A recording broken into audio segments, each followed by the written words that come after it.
efficiency rating model.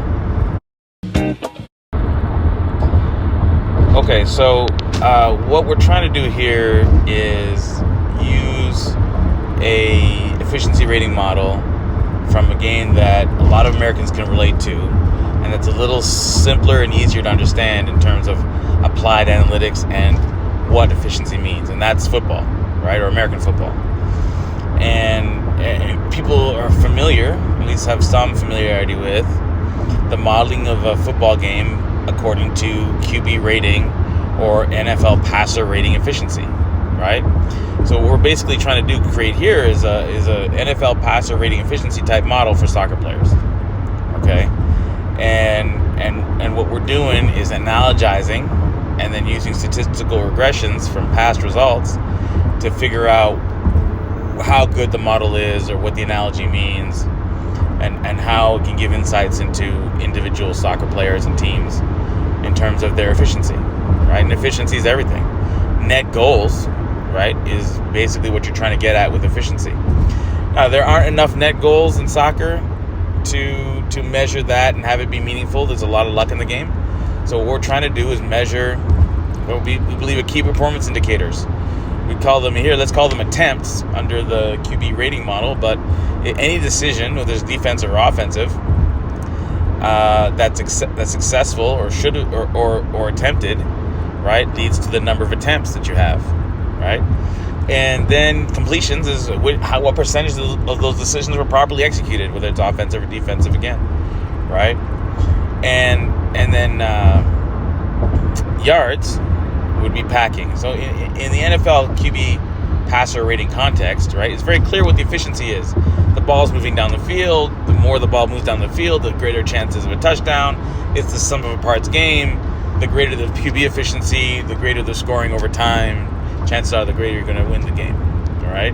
The greater chance you're going to win the game, right? Not quite in soccer, right? But if we're progressing with that model, then what we want to do is create a completion value to every one of these decisions. These one successfully completed decisions, right? We want to have a completion value. And for instance, the packing statistic is a great one. You give 10 points for bypassing one player, 20 points for bypassing two players, 30 points for bypassing three players, and so on.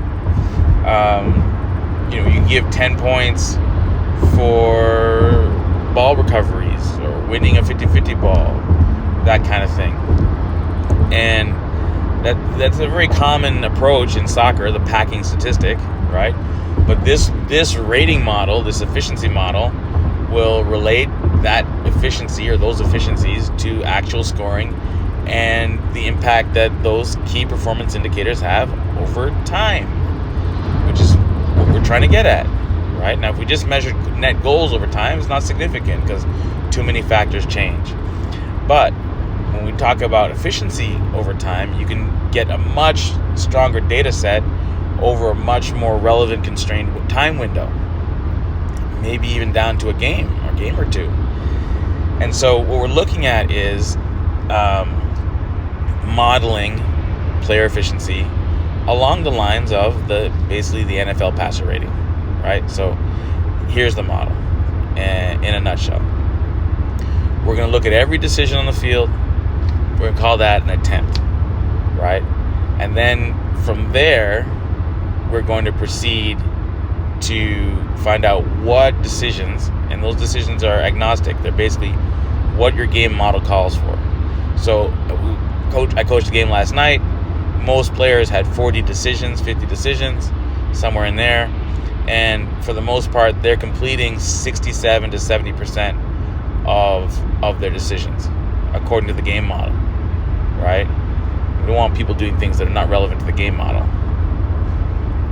And then, so there's a baseline value of every completed decision has 10 yards, let's say, or a packing value of 10, right? And we're going to subtract the fact that probably each player was involved in one shot or one good chance conceded. So historically, that's been a deduction of 80 points. But also about 10% of the time, players are involved in high packing events, and about once out of that 40 or 50 decisions, players are involved in the creation of a good chance. So most of that's a wash. We'll call it a packing event at 250.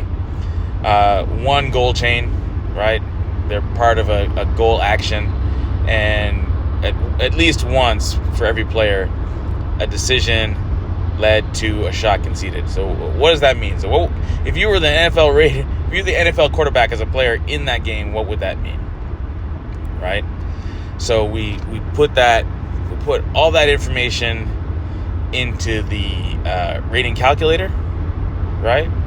And then we're going to run a statistical regression on a weakest link game model, not a sum of the parts game model. But this is a 0.78 or 0.78 player efficiency rating. The player thinks they're doing great, right? The player really has a good sense that they're doing fine. Problem is, if everyone has a 0.78, right, where does that leave us? So we're going to do a weakest link, not a sum of the parts. So if you're the sum of parts game, you think 0.78, my contributions added to the other player's contribution, and the team is getting better because I'm doing 70% of my stuff right? Unfortunately, soccer is a weakest link game. So you have to multiply your rating 10 times if everyone has roughly the same average rating. And that results in the team efficiency rating of 0.08. Now, we still don't know what that means, right? We have to go look at historically what the net goal result was of a 0.08 team efficiency. And so we've done that work across dozens, if not hundreds of games. But here's a very quick statistical regression game model at the semi-pro level, which was the semi-pro level I was coaching last night, and I had a good sense of what the overall player profile was, and I've input the average overall player profile was, and I inputted here, right? I honestly think that evaluation of a player profile was generous, right? But long story short, team efficiency 0.08. You're in total failure.